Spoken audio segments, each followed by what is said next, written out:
Salut les sportifs. Certaines et certains des sportifs que j'ai eu la chance de recevoir ont fait le choix de faire confiance à Aubaine pour les aider à financer leur carrière. Et si je vous en parle aujourd'hui, c'est parce que c'est le cas de l'invité de cet épisode. Alors Aubaine, qu'est-ce que c'est ? Eh bien, lors d'un passage à Paris, et plus particulièrement au tremplin by Paris & Co, j'ai eu la chance de rencontrer Paul et Clément, les fondateurs de la plateforme, pour leur poser la question. Salut les gars. Salut Hermano. Alors, en quelques mots, Aubaine, qu'est-ce que c'est ? À quoi ça sert ? Donc Aubaine, c'est une plateforme qui permet aux athlètes de trouver une nouvelle source de revenus en partageant des contenus à leur communauté sous forme d'abonnement. Aujourd'hui sur la plateforme, il y a une vingtaine d'athlètes. Si vous souhaitez soutenir l'un d'entre eux, ça se passe donc sur aubaine.fr, obaine.fr. Et à partir de combien on peut soutenir un athlète ou une athlète ? C'est donc à partir de 5,99€ par mois ou 60€ par an. Super, et merci beaucoup les gars, on vous souhaite une bonne continuation. C'est parti pour un nouvel épisode. Merci beaucoup. Merci Hermano, bon épisode.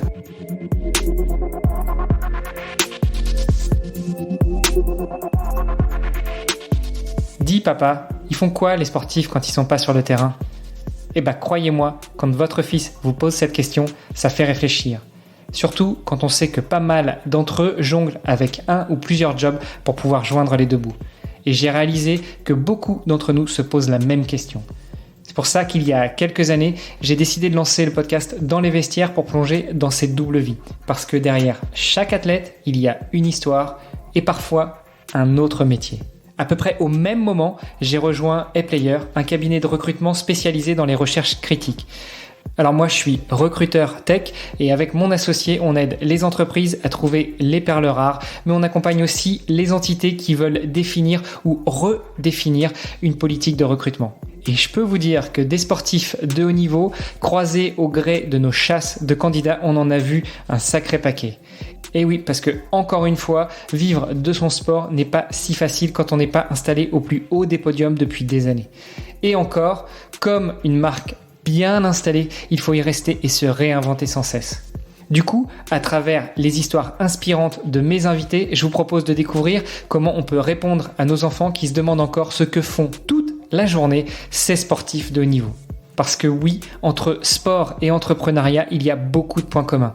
Et avec les JO de Paris qui approchent, c'était le moment de redonner vie à ce podcast. Alors restez après l'épisode, je vous donne tous les détails sur notre invité et je vous invite à aller voir la page sur le site vestiaire.org pour pouvoir le soutenir dans ses projets. Allez, c'est parti pour un nouvel épisode. Salut les sportifs, c'est Hermano et je suis très heureux de vous recevoir pour un nouvel épisode du podcast Dans les vestiaires. Aujourd'hui, on va plonger dans l'intimité de l'histoire d'un sportif de haut niveau. Et quand je dis plonger, je suis sérieux, je suis sincère. On va parler avec celui qui est champion de France d'apnée en profondeur, en grande profondeur. On va parler avec Mathieu Marayo, qui a aussi un très beau palmarès à l'international, mais il va nous expliquer tout ça. Tout d'abord, salut Mathieu. Salut Hermano. Salut à tous, merci de me recevoir. Voilà, que de sérénité. Alors on se connaît déjà avec Mathieu pour être transparent et en off en prenant le call, il m'a appelé par mon petit surnom Mano. Ça me fait tout bizarre là quand tu me dis salut Mano. Salut Mano. Mais je prends quand même. Un peu de sérieux. Ouais, exactement. On est là pour parler de toi, on est là pour parler de ton histoire, on est là pour parler aussi d'un sujet qui fâche un peu et qui moi me rend fou, c'est le financement des carrières de sportifs de haut niveau, surtout quand c'est pas des sports olympiques. Donc on va parler de tout ça. Ce que je te propose avec beaucoup de sérieux, c'est de te présenter. Donc dis-nous tout, qui est Mathieu Marayo? Ok, et écoute, pour faire simple, je m'appelle Mathieu Marayo, j'ai 36 ans et comme tu l'as dit, donc on va plonger en profondeur parce que je suis apnéiste et ça fait une bonne dizaine d'années que je pratique. J'ai commencé aux Philippines en fait, à la suite d'un travail que j'avais, qui était pompier de Paris. Et en fait, j'ai quitté les pompiers de Paris en fait pour me lancer à fond dans l'aventure apnée. Il y a 10 ans maintenant. Ça m'a emmené dans beaucoup d'endroits dans le monde. Dans un premier temps, j'étais parti en Asie. Après, je suis parti. Je vais pas donner toutes les destinations, mais en gros, je parcours un petit peu le monde depuis cette dernière décennie. pour l'apnée, pour m'entraîner, pour participer à des compétitions internationales et voilà. Bon, c'est déjà pas mal. Tu te souviens, la première fois qu'on s'est vu, t'avais même pas 18 ans encore, et ton rêve justement, c'était d'intégrer les pompiers de Paris.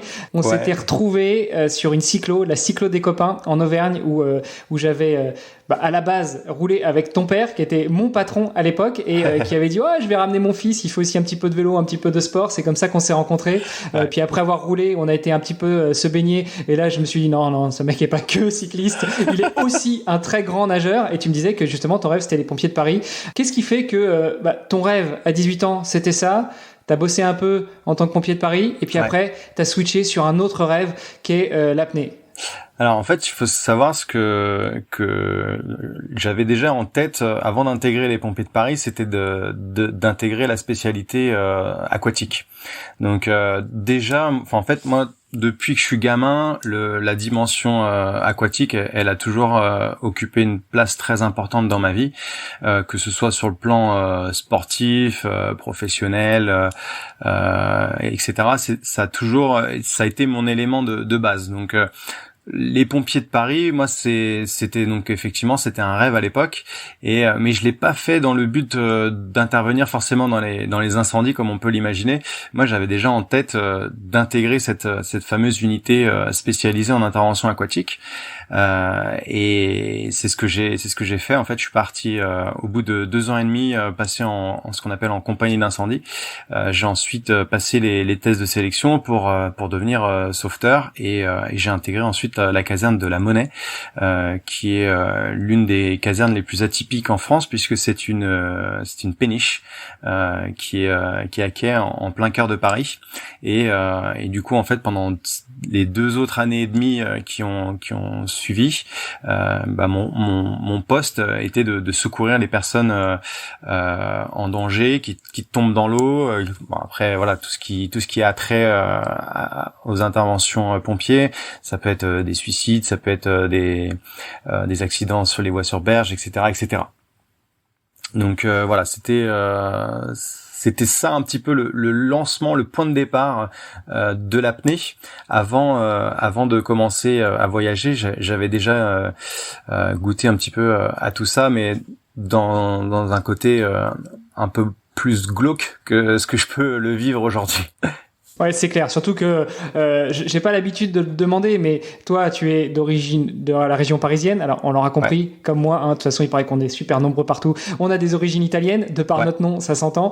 Mais toi, t'as grandi à Paris. C'est vrai qu'à Paris, au bord de l'eau, la mer bleue, le lagon, tout ça. C'est pour ça que t'étais proche de l'élément aquatique. C'est pour ça que t'as voulu être sapeur-pompier de Paris dans le milieu aquatique. Non, en fait, ça a été un concours de circonstances. À la base, j'avais postulé pour être à Marseille, donc je voulais déjà me rapprocher un peu plus de la Méditerranée, mais je sais pas, je pense que sur mon dossier, ils ont vu un Parisien arriver à Marseille, ça leur a pas trop plu. Du coup, j'ai même pas passé la porte des sélections, et je me suis dit bon écoute, si c'est comme ça, tant pis. C'est que j'étais fait plus pour être pour la brigade, donc je vais aller à fond pour la brigade, et puis voilà quoi. Mais ça a été 5 années d'expérience de vie qui ont été vraiment formidables. J'en garde un souvenir mémorable. C'était vraiment très très formateur. On l'a pas forcément dit, mais en fait, en France, dans les pompiers, on a les pompiers volontaires, on a les pompiers professionnels, pour qui le job c'est d'être pompier au quotidien, et puis on a les militaires qui sont encore plus professionnels que les autres, et ça c'est les pompiers de Paris et les pompiers de Marseille. Ouais, tout à fait. Moi j'avais cette fameuse double casquette, et en fait avant de devenir pompier, j'ai fait mes classes comme un militaire, on va dire lambda, comme ce que a pu faire les personnes qui ont connu le service militaire à l'époque. Donc j'ai commencé par marcher au pas, chanter en marchant au pas, le lit au carré, etc. Donc avec un degré d'exigence qui est un petit peu plus élevé que ce qu'on peut retrouver chez les pompiers pros. Néanmoins, le métier reste le même. La petite particularité à Paris, c'est que on a quand même tendance à décaler beaucoup plus. Donc on a un nombre d'interventions à l'année qui est beaucoup plus important que dans une caserne, on va dire lambda, avec un nombre d'interventions qui est vraiment très élevé, un rythme très effréné et un nombre de gardes au mois qui est plus importante qu'un sapeur professionnel. C'est pas forcément le sujet, on va pas rentrer trop non plus dans les différences de pompiers volontaires, pompiers pro, etc. Mais je trouvais que c'était important de le dire, de le signifier pour planter un petit peu le décor et savoir un petit peu qui on a en face du micro. Ce n'est pas que un sportif, ce n'est pas que quelqu'un qui s'est engagé pour être pompier, c'est aussi un militaire, c'est aussi quelqu'un qui connaît la rigueur, la résilience et puis aussi l'ordre et savoir répondre aux ordres qu'on te donne sans broncher. Ça fait partie aussi du métier qu'on vous apprend quand vous commencez à devenir pompier en passant par la case militaire. C'est ça. Ouais, bien sûr. Et surtout dans un métier aussi exigeant, il y a une hiérarchie qui est très très en place, qui est super importante pour agir le moment venu, pour les interventions, parce qu'il faut chacun à sa place, chacun a un rôle bien spécifique et ça fait partie ça fait partie de la hiérarchie, ça fait partie de l'organisation et c'est des choses qui sont inculquées très très tôt dans la carrière, quoi. Tiens, on n'est pas revenu justement sur ton histoire, le tout début. J'ai pas envie de te demander quel est ton premier souvenir de sport, mais plutôt, qu'est-ce que ça représente pour toi, le sport, à ton plus jeune âge? Qui t'a montré la voie? Comment est-ce que t'es devenu sportif? Par quel sport t'as commencé? Enfin, tu vois, c'est un peu un melting pot de toutes ces questions-là que j'aimerais te poser en même temps. Ouais. Le sport, ça fait partie de ma vie depuis que je suis gamin. Le sport, la natation, ça a été le premier sport que j'ai pratiqué. J'ai appris à nager très très tôt. Mes parents me disent que j'ai commencé à nager, je pense, entre 3 et 4 ans. Et même déjà avant de savoir nager, j'avais la fâcheuse tendance à sauter dans le grand bain sans mes brassards, sans rien du tout, parce que j'adorais. Je confirme, je le dis, quand on s'est rencontrés quand t'avais 18 ans, on avait à peine fini la cyclo, t'as plongé dans le grand bain. Bon, à ce moment-là, tu savais nager, mais... Ouais. Mais du coup, l'élément aquatique, c'est un petit peu, c'est plus le côté de ma mère. Quand elle m'attendait, quand elle était enceinte de moi, elle allait à la piscine très régulièrement et elle me disait que les petites mamies qui étaient là, elles disaient vous allez en faire un nageur. Et puis bon, ça a pas loupé. J'ai intégré un club de natation très très tôt. J'ai fait de la compétition très très tôt. Donc j'ai eu cet esprit de compétiteur qui arrivait vraiment naturellement et de manière très très naturelle. Mes parents m'ont jamais vraiment poussé à la compétition, mais c'est quelque chose vers quoi je me suis tourné un peu tout seul naturellement et voilà, ça a été un peu mes premières armes dans la natation. Et puis après comme tu le disais, on s'est connus sur une cyclo. Moi j'ai fait beaucoup de vélo aussi avec mon père et c'est au travers de ces deux sports que j'ai beaucoup évolué, que j'ai beaucoup grandi et qui sont selon moi très complémentaires d'un point de vue physique et d'un point de vue mental. Moi je me revois toujours en vélo avec mon père et de voir un petit peu la persévérance qu'il faut pour avancer en vélo, quoi, tout simplement, parce que si t'arrêtes de pédaler, tu tombes, et en natation, si t'arrêtes de nager, tu coules. Donc c'est un petit peu, tu vois, c'est au travers de ça que j'ai évolué, et il y a une espèce de persévérance, une espèce d'état d'esprit, de combativité que j'ai un petit peu développé sans forcément m'en rendre compte à l'époque, mais qui au fur et à mesure des années on fait ce que je suis devenu aujourd'hui, quoi. Ouais, et encore plus, petit coucou, petit hommage à ton papa. C'est quelqu'un qui, je pense, ne te faisait pas de cadeau quand vous alliez rouler. Il partait devant et puis tu devais l'accrocher. Et je pense que ça aussi, alors c'est très bête, surtout quand on est parent, mais je pense que c'est très formateur aussi quand c'est fait avec bienveillance et que c'est pas juste, tiens, on balance le petit dans l'eau ou prends ton vélo et puis essaye de suivre papa. Là, on sentait que c'était vraiment... Puis moi, il y avait une certaine fierté aussi à partir avec lui, à tenir sa roue. Je me rappellerai toujours d'une sortie où je double un mec, tu vois, où j'étais encore un préado, je sais pas, je devais avoir 14 ou 15 ans, et je le double dans une bosse. Et moi, sans m'en rendre compte, en fait, le gars, il m'avait suivi, et je me retourne en pensant que c'était mon père, et je lui dis t'as vu papa comment je l'ai cramé et tout. Et en fait, le gars, il était encore derrière, il était mort de rire. Il dit ouais, tu m'as bien cramé et tout, c'était cool. Et c'est des super souvenirs. Et puis voilà, on a fait plusieurs courses ensemble, les copains, on a fait une étape du Tour, etc. Donc ça a été ça a été pour moi le sport un peu l'école de la vie. Et puis quand j'étais au collège, quand j'étais au lycée, etc. Moi, j'ai jamais été très doué à l'école entre guillemets, où j'avais eu du mal à trouver ma place en fait. Et le sport, ça a été vraiment un exutoire. C'était vraiment la discipline dans laquelle j'excellais. Mais bon, malheureusement en France, on donne peu de place aux gamins qui réussissent sportivement à l'école.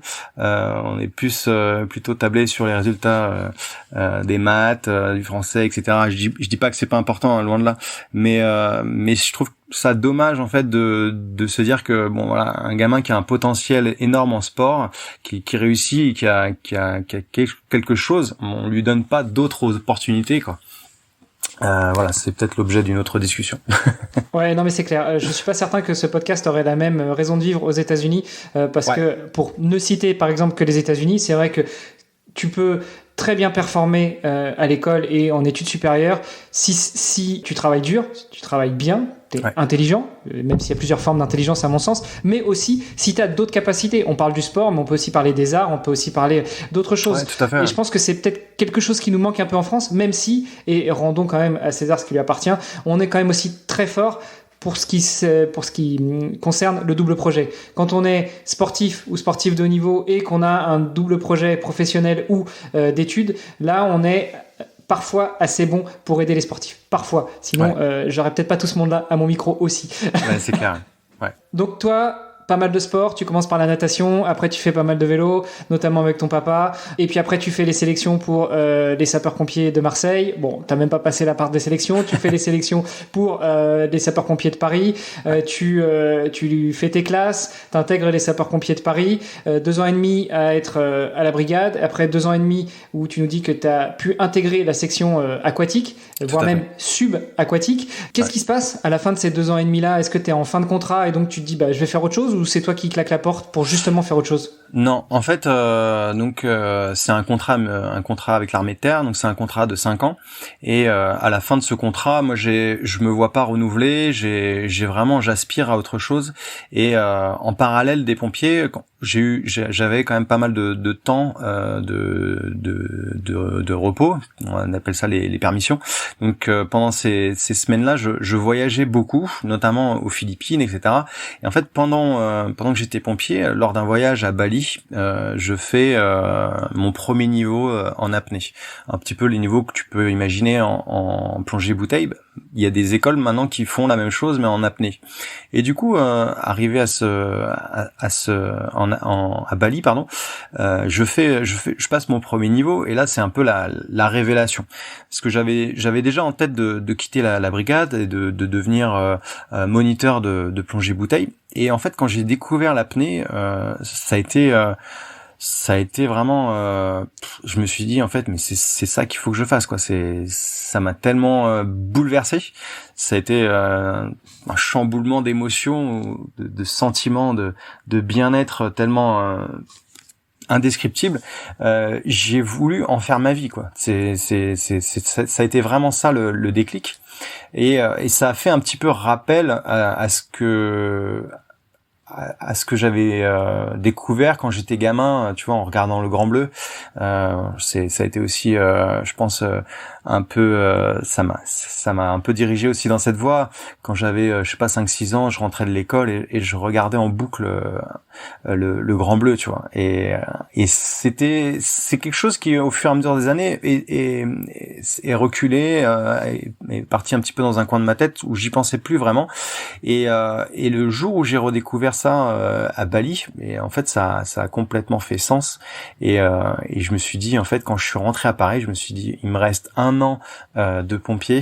Après ces 1 an, je veux tout quitter et partir à l'aventure et donner corps et âme pour l'apnée, quoi. Donc c'est parti de là, en fait. Alors c'est parti de là. Alors déjà tout plaquer et partir se lancer dans une nouvelle vie, ok. C'était déjà un sacré challenge. À ce moment-là, est-ce que tu as déjà des rêves, des velléités de professionnalisme dans la discipline, ou tu dis juste je veux vivre de l'apnée, je vais aller ouvrir une école ou je vais aller bosser dans une école et puis je vais enseigner au plus grand nombre.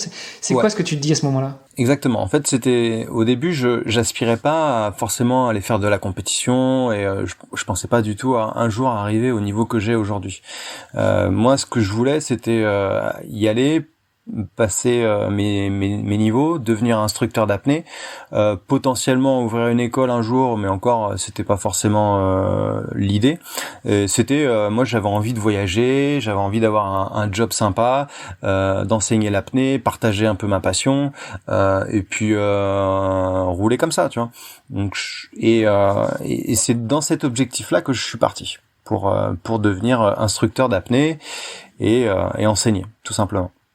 Et en fait, plus j'ai pratiqué et plus je me suis laissé prendre au jeu, en fait, de la profondeur. Je me rappelle quand je suis arrivé aux Philippines, donc c'était en 2013, pour valider le niveau d'instructeur d'apnée, il fallait plonger à 40 mètres de profondeur. Donc voilà, moi ça a été mon premier objectif. Je dis bon allez, ok, on va faire 40 mètres. Ça m'a pas pris trop de temps. Je crois qu'en l'espace d'un mois de pratique, j'étais arrivé à 40 mètres. Et en fait, en arrivant à 40 mètres, je me suis rendu compte que j'avais envie de continuer à aller profond, que j'avais une certaine forme de facilité, c'est-à-dire que tu vois, on parle souvent de la compensation des oreilles en apnée, c'est un peu compliqué, etc. Moi, j'ai jamais eu trop de soucis avec les oreilles. Mentalement, je pense que j'étais assez fort, de par aussi mon histoire de pompier, etc. Donc mentalement, j'avais pas trop d'appréhension, si tu veux, parce qu'on peut aussi avoir peur de la profondeur, c'est ce qui peut être totalement normal et logique. Et en fait, moi, j'avais un petit peu tous les voyants au vert et je me suis dit bon, et puis j'avais surtout cette envie, tu vois, cette envie irrésistible d'aller taquiner des profondeurs, et dès que je passais une dizaine, je me disais bon allez, maintenant pourquoi pas aller toucher les 50 mètres, quoi. Et puis en fait, je me suis pris au jeu. Ça a été un peu un challenge personnel où j'avais envie d'explorer un petit peu mes limites, voir ce qui était possible de faire. Et très vite, j'ai pensé à la compétition. Voilà. Et on y est, on est 10 ans plus tard. Alors on va pas revenir un petit peu sur toute l'histoire. Non. Peut-être pour replanter un peu le décor. Dans l'apnée, il y a plusieurs disciplines. Très rapidement, tu peux faire une overview de ces différentes disciplines pour que nos auditrices et nos auditeurs sachent à peu près de quoi on parle. Bien sûr. Alors moi j'évolue dans l'apnée verticale, donc l'apnée en profondeur.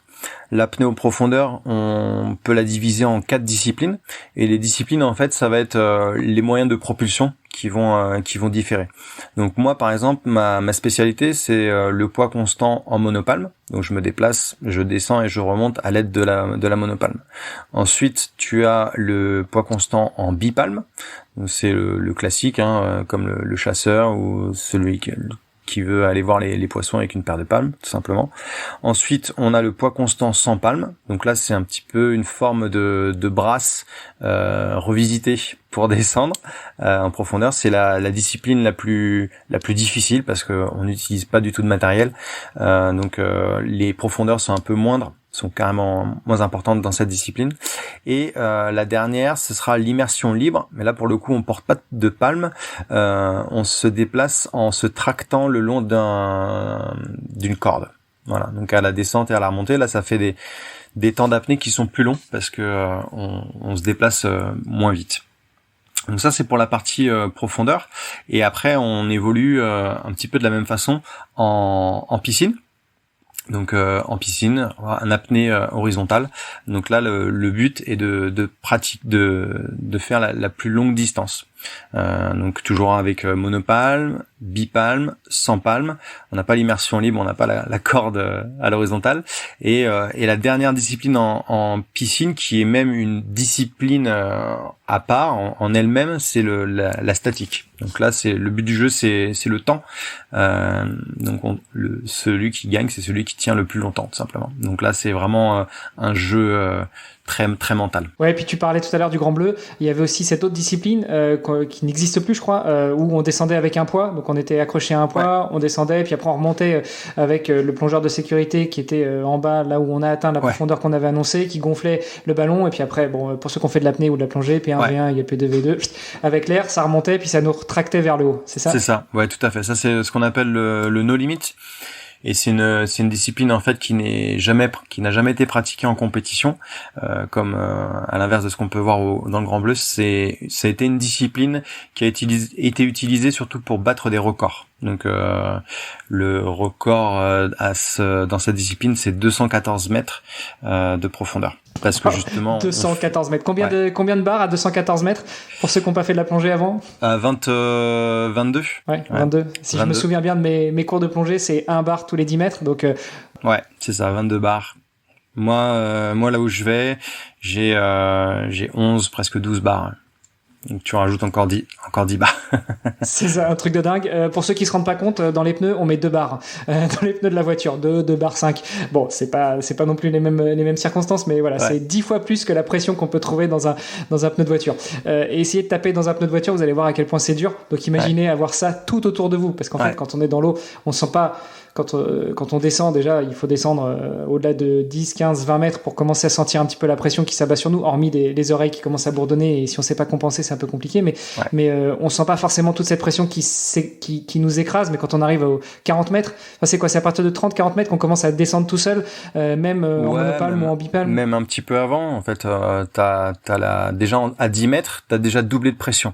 Et après, tous les 10 mètres, tu prends un bar, mais tu peux commencer déjà à couler à 10-15 mètres en fonction de ton corps, mais la pression que tu parles, c'est par exemple moi là où je vais, il y a 11 barres de pression. C'est comme si tu mettais 11 kilos par centimètre carré sur ton corps. Donc ça vraiment ça vient te compresser, et ça a un impact énorme surtout sur tout ce qui est pulmonaire. Sur tous les volumes, en fait, les volumes creux, donc au niveau de l'oreille interne, au niveau des sinus, au niveau des poumons, ça diminue en fait la taille, parce que plus la pression augmente et plus le volume diminue, proportionnellement inversé. Et arrivé en bas, j'ai les poumons qui font la taille d'une petite orange, si tu veux. Donc c'est Bon, on rassure les auditeurs et les auditrices, ça c'est le jeu de la variation de pression et des volumes. Par contre, quand tu remontes, forcément les volumes, la pression diminuant, les volumes augmentent, et donc quand tu sors de l'eau, t'as pas un poumon qui fait la taille d'une noix, hein, t'as bien récupéré la taille de tes poumons. Ça récupère. Et je précise aussi que c'est pas douloureux, parce que expliqué comme ça, t'as l'impression que tu te fais écraser par un 38 tonnes, mais il faut savoir que bon, je vais pas trop le développer, mais il y a beaucoup de mécanismes liés en fait à la pression, des mécanismes physiologiques qui font que mon corps en fait accepte cette pression de manière complètement naturelle en fait, parce qu'on a tous en nous des réflexes qu'on appelle le réflexe d'immersion, qui sont des réflexes archaïques, qui sont là pour nous protéger, et qui sont des réflexes qu'on a en commun avec tous les mammifères marins. Donc voilà, pour la petite aparté, vous inquiétez pas, je suis pas suicidaire, je vais pas au fond et je ressens aucune douleur quand j'y vais. Non, tu ressens aucune douleur. Par contre, et ça c'est des échanges que j'ai eu aussi avec d'autres apnéistes, et ce qui ressort notamment quand on se renseigne un petit peu, ce qui est entre guillemets douloureux, c'est cette envie de respirer. Comment est-ce que tu luttes contre ça? Alors, il faut savoir que quand tu descends en profondeur, t'as une grosse bradycardie, donc le cœur qui ralentit, et t'as les vaisseaux en fait des bras et des jambes qui se rétrécissent pour venir innerver toute la partie pulmonaire, la partie du cerveau et la partie du cœur. Et en fait, surtout au niveau des poumons, ça vient englober les poumons pour les protéger de cette fameuse dépression. Donc en fait, on a tout un tas de mécanismes qui font que on n'a pas forcément envie de respirer. On a beaucoup plus envie de respirer en piscine, tu vois, où ces réflexes-là sont pas présents, ou en tout cas beaucoup moins. On n'a pas tout ce qui est le réflexe d'immersion, etc. Mais en termes de physiologie, c'est beaucoup moins présent. Donc on a beaucoup plus envie de respirer. sous l'eau en profondeur, moi j'ai quasiment pas envie de respirer en fait. Voilà. Donc soit je m'en rappelle pas, soit soit je suis trop pété pour m'en rendre compte.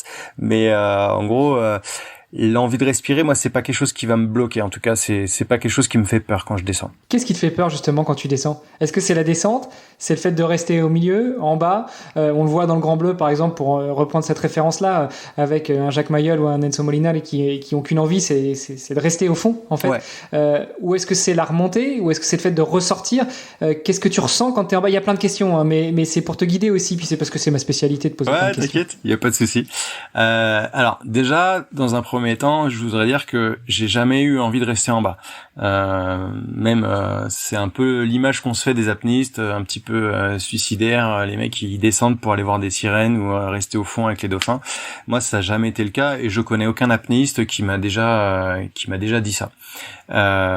Parce que on est avant tout des terriens et qu'on sait d'où on vient et que en fait cette sensation là qu'on vit sous l'eau, elle est tellement forte, elle est tellement belle qu'on a envie de la revivre et c'est pas en restant en bas qu'on va la revivre. Donc voilà, je voudrais vraiment clarifier ça. On n'est pas des gens qui essayent de frôler la mort, qui essaient de jouer avec les limites, etc.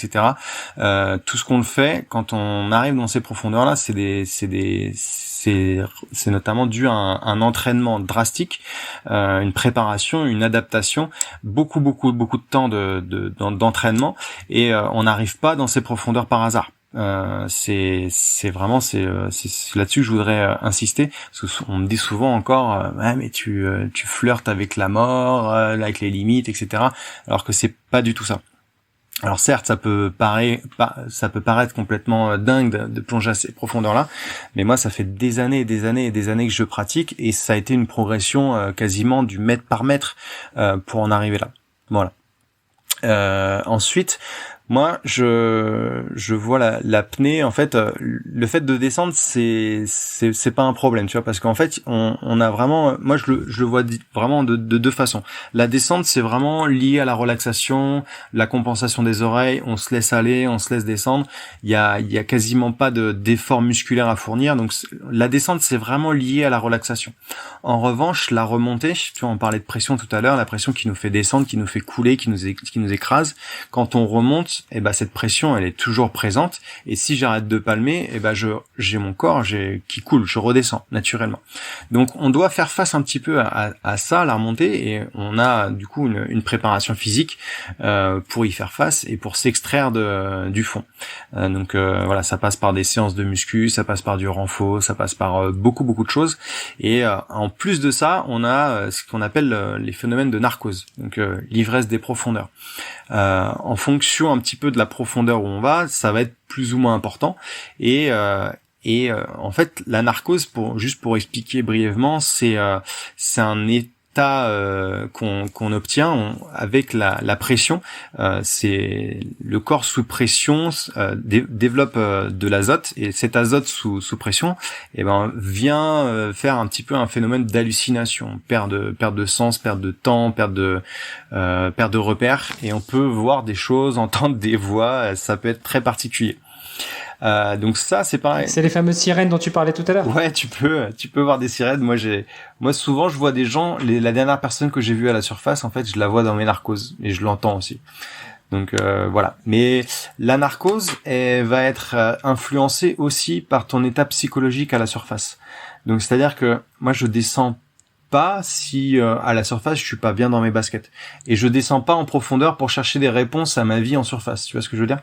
C'est que il faut vraiment être au clair avec soi-même pour aller à ces profondeurs-là, et c'est vraiment l'état psychologique va influencer sur ce phénomène physiologique. Donc ça c'est vraiment super important à prendre en compte, et je l'ai déjà expérimenté des fois où tu sais, t'es un peu fatigué, t'es un petit peu surmené, tu t'es pas bien hydraté, etc. Ben ça va influencer sur ta narcose. Et s'il y a un truc qui pourrait me faire peur avant de plonger, ce serait pas en bas, ce serait plus ma condition à la remontée, donc la capacité à être lucide à la remontée, nous notre plus gros risque en tant qu'apnéiste, c'est la syncope. Donc la syncope, c'est lié en fait à un taux d'oxygène qui est tombé très très bas dans le corps, dans le sang. Et ça, c'est un phénomène qui nous fait perdre connaissance pour protéger en fait les dernières gouttes d'oxygène, si tu veux, pour préserver l'organisme. Et ça, malheureusement, quand ça arrive, ça te disqualifie, ça ne valide pas ta performance. Et puis quand t'as expérimenté une syncope, bon voilà, forcément après tu te sens pas très bien. C'est quelque chose vraiment qu'on essaie d'éviter, même si ça fait aussi partie du parcours. Quand t'arrives à ces profondeurs-là, forcément tu flirtes un petit peu avec des limites et des fois t'es vraiment sur le fil du rasoir, quoi. Mais c'est vraiment pas quelque chose que je cherche à avoir. Au contraire, c'est quelque chose que j'essaie d'éviter. Donc par exemple pour les compétitions, je vais faire des annonces un petit peu en dessous de ce que j'ai réalisé à l'entraînement, parce que on sait qu'il y a l'effet du stress qui va te faire consommer plus au niveau de la régulation, au niveau du système nerveux, etc. Ça a un gros impact. Donc il faut arriver à être conscient de tout ça et se connaître. Voilà. Petite réaction justement quand tu disais au début de la réponse que tu t'es pas quelqu'un qui flirte avec la mort et notamment ni toi ni les autres apnéistes d'ailleurs, ça se ressent aussi quand justement vous annoncez la profondeur à laquelle vous avez l'intention d'aller. Comme tu le dis, c'est pas je descends puis je verrai bien en bas et puis quand je me sentirai plus bien je remonterai. Non, c'est avant de descendre, quelques jours avant de descendre, tu annonces à quelle profondeur tu vas descendre. Et le fil, il descend encore, mais en tout cas, il y a un apnéiste de sécurité qui est là, pas un apnéiste, un plongeur de sécurité avec des bouteilles, lui, qui est là pour arrêter le plongeur si jamais il va aller plus loin. Non. En fait, c'est ce que tu voyais dans le Grand Bleu, mais ça a bien changé depuis le temps. Donc, effectivement, le câble est réglé à la profondeur à laquelle tu annonces ta profondeur. Donc moi, dans mon cas, ce serait la plongée la plus profonde de cette année, c'était 110 mètres au championnat du monde. J'ai annoncé 110 mètres. La corde en bas, elle s'arrête à 110 mètres. Elle va pas plus loin. Et il n'y a pas de plongeur de sécurité en bas. Ça n'existe plus. Maintenant, la sécurité, elle est uniquement à la remontée. Donc dans la partie la plus critique, c'est les 20-30 derniers mètres. Et c'est là qu'ils nous rejoignent. Et ce sont aussi des apnéistes qui viennent nous retrouver. Donc il y a plus du tout de plongeurs bouteilles en bas. Et de toute manière, à ces profondeurs-là, il pourrait pas nous remonter d'urgence et le plongeur, lui, il peut pas remonter comme ça. Par contre, de toute façon, il peut pas y rester des heures non plus. Enfin, quel que soit le mélange que tu mets à 110 mètres de fond, il reste une minute. La logistique serait trop importante. Par contre, on me dit toujours, mais en bas, t'es tout seul et qu'est-ce qui se passe si t'as un truc en bas? Donc déjà faut savoir que en bas, il se passe quasiment jamais, il y a jamais d'accident en bas. C'est très très très très très rare. Moi, à ma connaissance, je connais peut-être une fois ou deux fois il y a eu un problème en bas, mais sur des milliers et des milliers et des milliers de plongées. Donc, et si jamais ça se produit, on est toujours amarré en fait le long de cette corde.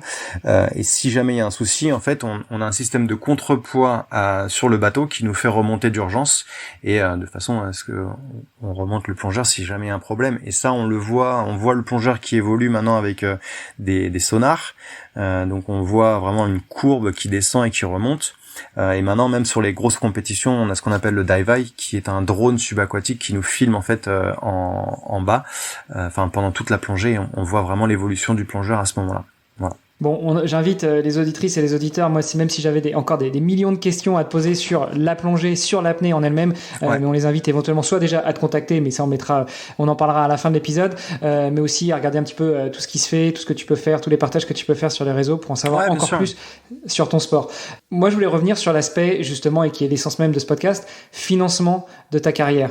Tu nous as dit qu'une fois que tu as fini les sapeurs-pompiers de Paris, tu as tout plaqué pour aller faire de l'apnée. Au fur et à mesure où tu as passé tes niveaux, où tu es devenu instructeur, l'appel de la compétition a été plus fort. Donc, tu as commencé la compète à quoi 26, 27 ans? J'avais 27, 28 ans. Ouais. Une petite, un petit peu avant mes 30 ans. Ouais. Voilà, donc ce qui est un peu le contre-pied du sport de haut niveau, de pas mal d'autres sports. Il y a des sports, on commence le haut niveau, je prends la gym à 13, 14 ans. Ouais. Toi, tu as commencé au double de cet âge-là. Tu as commencé un petit peu avant tes 30 ans. Comment est-ce qu'à ce moment-là, tu finances ta carrière, surtout que t'as pas de track record, t'as pas forcément de légitimité dans le monde des apnéistes. Je me souviens, on avait déjà enregistré un podcast qui n'est plus en ligne, mais ça devait être en 2015 ou 2016, tu descendais à 70 mètres, depuis t'as gagné quelques dizaines de mètres. Ouais. Comment est-ce qu'on se fait connaître? Comment est-ce qu'on finance sa carrière à ce moment-là? Bah, effectivement, quand t'es pas connu, quand t'as aucune légitimité, quand t'as fait aucun record, aucune médaille, pour trouver des sponsors, c'est très compliqué. Donc, et même encore aujourd'hui où je commence à avoir un petit palmarès, même au niveau classement mondial, ça commence à devenir vraiment sérieux. C'est toujours quasiment autant la galère que quand je descendais à 70 mètres, si tu veux. Ça a pas changé grand-chose. Moi, j'ai toujours en fait mené une espèce de double vie entre guillemets entre le côté sportif d'un moment de l'année et le côté où je vais travailler. Donc aux Philippines, je travaillais en tant qu'instructeur et après quand je revenais en France en fait la moitié de l'année et là j'étais sauveteur sur les plages du sud-ouest de la France. Donc il y a toujours eu un double projet en fait, le projet apnée pure, apnée vivre de son sport. Pour l'instant, ça reste encore du domaine du rêve, même si j'aimerais que ça devienne réalité. C'est pour l'instant pas possible parce que j'ai pas de partenaire qui me permettent d'en vivre. Du coup, il faut que je fasse un petit peu comme tout le monde, faut que je travaille, mais voilà, tout en gérant aussi ma carrière de sportif de haut niveau en parallèle. Et c'est ça qui est très difficile. L'année dernière, si tu veux, j'ai fait un peu le pari de prendre une année sabbatique pour vraiment me concentrer à 100% sur mon sport, donc sur mon entraînement, sur le développement de la communication, sur les réseaux sociaux, sur toute la partie aussi média. Donc ça prend énormément de temps et quand t'es pas connu, il faut faire des choses pour qu'on te connaisse. Donc je me suis dit je vais m'entraîner comme un dingue pour aller péter des scores, aller chercher des médailles et un petit peu augmenter ma notoriété. Ça a fonctionné dans un sens puisque je suis devenu champion de France et je me classe 6e au championnat du monde cette année. Donc c'est des super résultats avec un nouveau record personnel à 111 mètres de profondeur à l'entraînement. Donc ça commence à devenir du très très très très sérieux. Mais pour autant, je suis pas professionnel. Donc voilà, j'ai toujours un métier à côté. Donc je suis maître nageur maintenant et je commence aussi à faire des conférences en entreprise où je partage un petit peu mon expérience du sport de haut niveau et des compétences surtout que j'ai acquises au cours de ces dernières années, notamment en termes de préparation mentale, en termes de gestion du stress, gestion des émotions dans un environnement qui peut être ultra stressant et ça c'est des choses qui intéressent de plus en plus les entreprises parce qu'ils se rendent compte que les capacités des athlètes en fait peuvent servir dans le domaine professionnel et peuvent servir aux collaborateurs. Donc voilà, c'est quelque chose que je suis en train de développer. Je travaille aussi, je vais aussi travailler avec des pompiers. Donc c'est un petit peu la boucle qui se boucle. C'est on m'a sollicité pour faire de la préparation mentale au niveau opérationnel pour un SDIS en fait pour des pompiers. Donc je trouve l'histoire assez sympa et assez belle. Ouais, la boucle est bouclée, enfin j'espère pas qu'elle soit déjà bouclée. Tu n'as que 36 ans, tu as encore plein de choses à faire et puis l'apnée ça reste quand même un des rares sports où on vieillit bien et on fait encore des très beaux résultats, des très beaux records quand on avance dans le temps. Ouais, bien sûr. Et dans l'âge. Ah ouais, non, mais c'est super. Tu vois, tu disais tout à l'heure, j'ai commencé tard, peut-être à l'âge où certains finissent leur carrière, et moi c'était le début. Donc là, j'ai 36 ans et je suis encore et je sens que j'ai encore des capacités, je sens que je progresse encore, et même j'ai des amis qui ont 50, 55 ans et qui descendent encore à des profondeurs, t'as même pas idée quoi. Donc c'est un sport qui est vraiment super à beaucoup de points de vue, et que tu peux pratiquer vraiment. Enfin, il y a presque pas d'âge quoi. C'est vraiment un super sport parce que ça t'apporte énormément de choses sur le plan personnel, sur le plan des capacités humaines. Il y a plein de choses à en tirer sur le bien-être, la gestion de la respiration. Et enfin, je pourrais en parler pendant très longtemps, mais c'est voilà, je prêche un peu ma paroisse, mais c'est un sport qui, selon moi, devrait être un peu plus connu. Ouais. Qui n'est pour l'instant pas un sport olympique, mais non. Est-ce que tu crois qu'un jour ça pourrait l'être? Est-ce que c'est assez spectaculaire pour que ça devienne un sport olympique? Oui, je pense qu'en termes de spectaculaire, ça, il y a pas de doute. Je crois qu'on était à l'étude justement ces dernières années pour passer sport olympique. C'est pas encore le cas, ça prend beaucoup de temps. Après, il y a aussi l'envers du décor des Jeux olympiques, hein, où qu'on sait pas forcément, mais un sport pour qu'il devienne un sport olympique, il faut qu'il y ait une certaine audience, il faut que ça rapporte un petit peu d'argent, il faut qu'il y ait un nombre de licenciés inscrits qui soit important. Enfin, il y a tout un tas de critères qui sont au-delà de est-ce que c'est un beau sport ou c'est pas un beau sport quoi. Et il y a tout un enjeu économique, politique derrière qui est pas forcément mis en lumière, mais c'est voilà, c'est un peu le cas quoi. En attendant, nous on se réjouit de continuer à voir des belles plongées, des beaux résultats. On l'aura compris, toi tu vas encore plonger pendant très longtemps.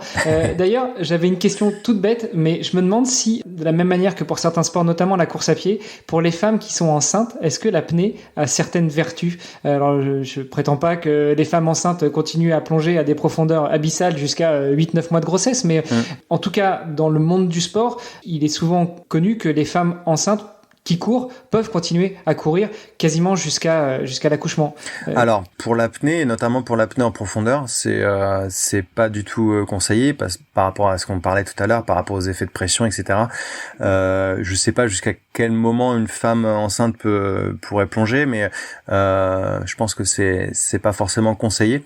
En revanche, il y a toute la partie respiratoire de l'apnée qui est très intéressante et que la femme enceinte peut en tirer de nombreux bénéfices, comme tout à chacun d'ailleurs, hein. C'est pas forcément les femmes enceintes, mais on sait que le travail respiratoire pour l'accouchement est très important, et c'est une des clés de l'apnée, hein. On est avant tout des experts en respiration. Avant de retenir notre souffle, on apprend à le contrôler et à l'apprivoiser. Donc effectivement, je pense que une femme enceinte pourrait en tirer des bénéfices à travailler avec un apnéiste. Ouais, pas que les femmes enceintes, hein. Respirez, monsieur, respirez, le bébé arrive. Donc les hommes aussi. Aussi, ouais. Ouais. Enfin, les hommes. Les plus un, parce que ça peut aussi bien être les hommes que les épouses des femmes qui assistent à l'accouchement. Écoute, Mathieu, c'était super intéressant, cet échange. Est-ce qu'il y a d'autres points que tu voyais absolument nécessaires qu'on échange aujourd'hui pour donner encore plus envie à nos auditrices et à nos auditeurs, soit déjà de pratiquer, mais aussi de te soutenir dans ta quête vers non pas les plus hauts records, mais les plus profonds records? Ouais, c'est ça, les plus profonds, la quête des profondeurs.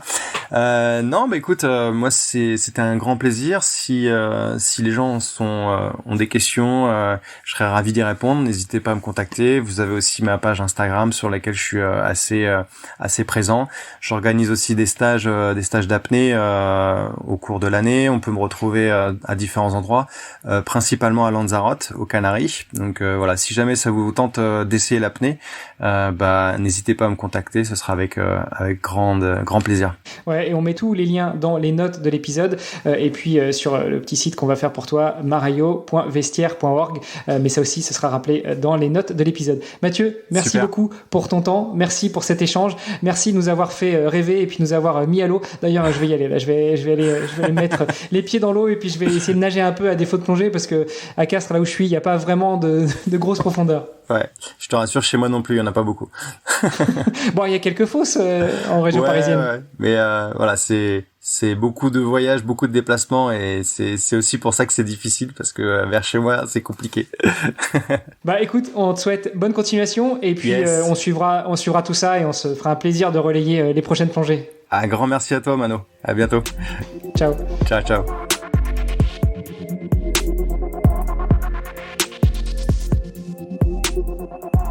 Chaque athlète a une histoire unique, tout comme Mathieu Maraillot. Si son parcours vous a inspiré, rejoignez-nous sur les réseaux sociaux du podcast pour en discuter. Tous les liens sont dans les notes de l'épisode. Découvrez-en davantage sur Mathieu et soutenez-le dans son défi en visitant vestiaire.org/Mathieu. Chaque euro compte et 100% de vos dons vont directement à l'athlète. Le podcast Dans les vestiaires met en lumière ces héros du sport et ils ont besoin de votre soutien. Le meilleur moyen, c'est encore de partager leur histoire, de les aider à briller sur la scène mondiale. Allez, faites partie de cette belle aventure sportive et philanthropique. Sportez-vous bien, entraînez-vous bien. On se retrouve bientôt pour un nouvel épisode du podcast. Salut les sportifs!